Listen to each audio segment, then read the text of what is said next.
For those of you who've seen our show before, then you're no stranger to Jason Lindsey, our resident scientist. This week, he showed me one of his latest experiments. Jason, today we're going to talk about science safety. Yes, it's very important when you do science experiments that you do a few things, especially these few things. Never eat or drink your science experiment. Make sure there's an adult around when you do a science experiment, and get approval through your science teacher before you do anything.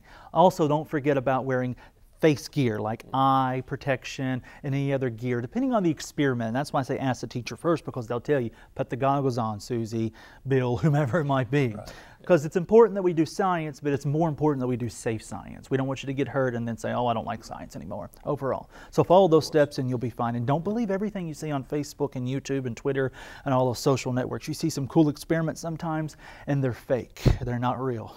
Recently I got like 3,000 emails that said, how do I make my Mountain Dew glow? And it was an inaccurate experiment. You can't do that. So don't believe everything you see on those. Have an experiment here that you have to do some safety with first.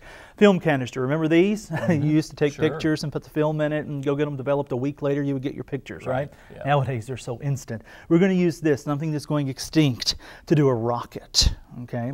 You would need to wear goggles, kids, with this. Now I'll protect you. I'll just tackle you if it comes after you. Is that okay? Thank you for that. We're going to have this little medicine here. It's called an Alka-Seltzer. When you add water to it, it starts to fizz and bubble. So hold out your hand for me just a little bit there. There's a small chance your hand will catch on fire. Oh, good. I'm joking with you, but you can hear it fizzing and bubbling just a little bit there. That's a chemical reaction. Pour just a little bit of water in there. Go ahead and drop it in there for me. Okay, then we're going to snap the top on here. This reaction creates something new, and that's how we know it's a chemical reaction, because we're getting something we didn't have before, and that's carbon dioxide gas. It's going to build up so much so that it will pop its top. Let's step back just a little bit.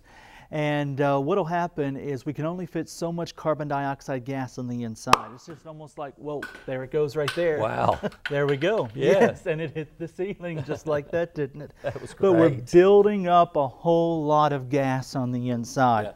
Now that was a chemical reaction. If I just break the tablet, that's a physical reaction. A physical reaction because it's still an Alka-Seltzer, you know, whether I break it or not. But if you break it, that's just a physical. You add a little bit of water to it, you get something new that fills up the canister, and the rocket hits the ceiling. And sometimes it'll leave a dent in the tile, so be careful. I think we're okay this time. I think we are. Yeah. But remember, science safety first before you do any experiment at all. Perfect. Thank you, Jason.